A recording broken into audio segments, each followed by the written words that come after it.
Hello and welcome to Movie Time. I'm Kirk Williams. This week we're going to talk about the movie Red Tails. This movie starred Cuba Gooding Jr., Terrence Howard, and a standout that I actually liked. His name is David Oyelowo. He's from the UK. You probably would know him from the Planet of the Apes, and I think he played a preacher in The Help also. This movie takes place in World War II. It's 1944. And there was an experiment with a group of men called the Tuskegee Airmen. It was said that blacks could not learn to fly because of their inferiority, and they had physical conditions that they couldn't pull G-forces, they would pass out. Well, we all know that was basically bogus.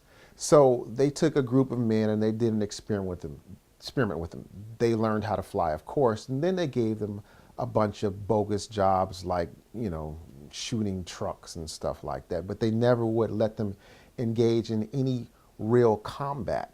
Now, this movie has received mixed reviews. Now, what you need to realize, this is not a documentary. This movie is fiction, but it's based on facts. So don't go in thinking that all the stuff that happened in this movie happened like it happened. Yes, things actually happened like that. Now, what this is a good, wholesome movie. It's a little Disney-ish for me, but again, it's a good movie. I mean, every time the characters appeared, they were all clean cut and nice shaven. And we all know that's not the reality of war. It's a little bit different, but it's a good, clean movie, and George Lucas did a good job.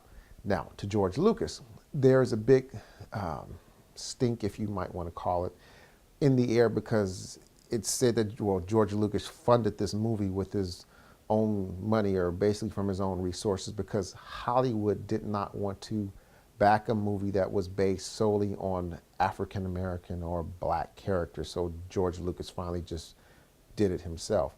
Now, on that hand, give George Lucas a hand.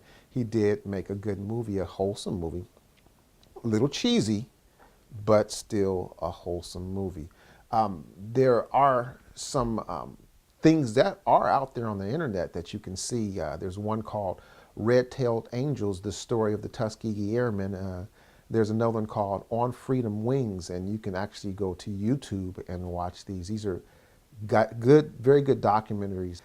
What this is a good, wholesome movie. Not too heavy on the swears. There was one use of the proverbial N-word, which I could get by with.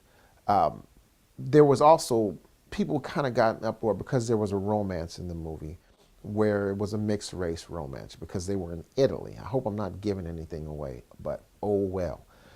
But what people don't realize is that stuff actually did happen. Once you leave this soil, if you've never been out of the country, the United States, you need to go visit some places.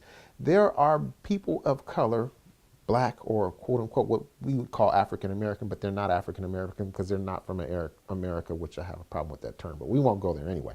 But there are people of color all over the world, and a lot of them got there simply because of our African American at that time, or black or Negro servicemen at that time, went to other countries and sired children. And so there are people of color all over the world. So those romances actually did happen. Now, what do I think of this movie? It's a good movie. I would give it probably a 4 out of 5. I don't necessarily I wouldn't call it a don't miss, but based upon the fact that it raises awareness about a group of men that were not decorated, they were kind of passed over and underlooked, you should go see it and I would take my 10-year-old, The swears aren't that bad. I mean, I'm quite sure he hears worse stuff in school. Again, it's a war movie based upon the stylings of it's what I would say movies made way back in the time in the 50s and the 40s, so the acting is a little cheesy. But again, it's that kind of movie. That's my take on Red Tails. Go see it. Definitely go support the movie, I would say that. I'll see you next time at Movie Time, and go out and see a movie.